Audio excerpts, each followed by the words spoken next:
How to add Chase card to Google Pay.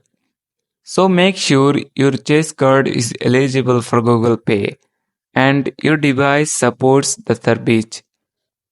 If you don't have the Google Pay app installed on your device, download it from your Google Play Store. Open the Google Pay app on your device.